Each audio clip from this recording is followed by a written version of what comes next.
Shah Mohammad Abbas Stanazai, the chief Taliban negotiator, on Sunday said that India has always supported traitors in Afghanistan. India has always played a negative role in Afghanistan. India supported traitors in the country. Stanazai said in an interview today, according to Hashim Wadatyar, former director at Institute of Current World Affairs.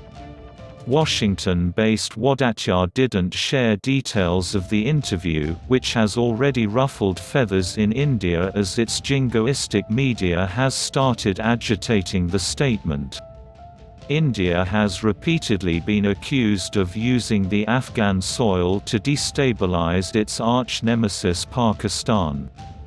And it has been investing massively in minority ethnic groups against the ethnic Pashtun majority in Afghanistan due to their Pakistan leaning. While retweeting Wadatyar's statement, Pakistan's Sci-Tech Minister Fawad Chowdhury said India's involvement was a serious threat to peace in Afghanistan. He also asked New Delhi to "stay out of Afghanistan and let peace prevail in the war-ravaged country." A recent upsurge in violence in Afghanistan threatens the historic peace agreement between the Taliban and the United States in the Qatari capital of Doha. India has always sided with the ethnic minorities against the Pashtun majority in Afghanistan since the civil war following the Soviet withdrawal from the strife-torn country. U.S. Special Representative for Afghanistan Zalmay Khalilzad, during a recent India tour, said in an interview with the Hindu newspaper that it would be "appropriate" for an India-Taliban engagement. Asked if he was open to an Indian dialogue with the Taliban, Pakistan's ambassador to the United States Asad Khan said, "If India feels that their engagement is going to help the peace process, then we would defer to their judgment. But it's not for us to sit in judgment on what they should do or they shouldn't do." However, Khan said he would hopefully be speaking with Khalilzad soon and did not go by Indian media accounts, which he said in many cases are fanciful and give their own interpretations.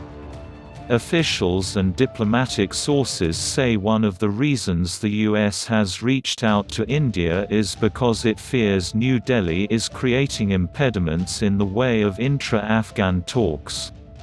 They believe India was behind President Ashraf Ghani's reluctance to abide by the peace deal, including the prisoners' swap agreed in the US-Taliban deal. The delay in the prisoner exchange, which is crucial to the success of the Doha peace deal, has put on hold the start of critical intra-Afghan talks, which were originally scheduled for March 10.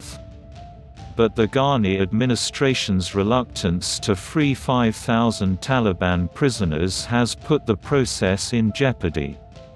It is believed that Khalilzad traveled to New Delhi with a brief, urging India not to create hurdles in the Afghan peace efforts.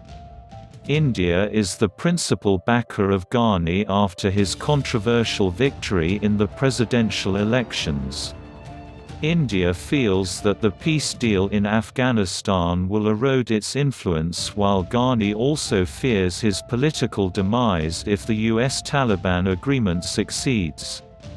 This, according to observers, brought India and Ghani on the same page in opposing the deal with Taliban. But the Trump administration is keen to see this deal succeeding and hence is willing to make all-out efforts.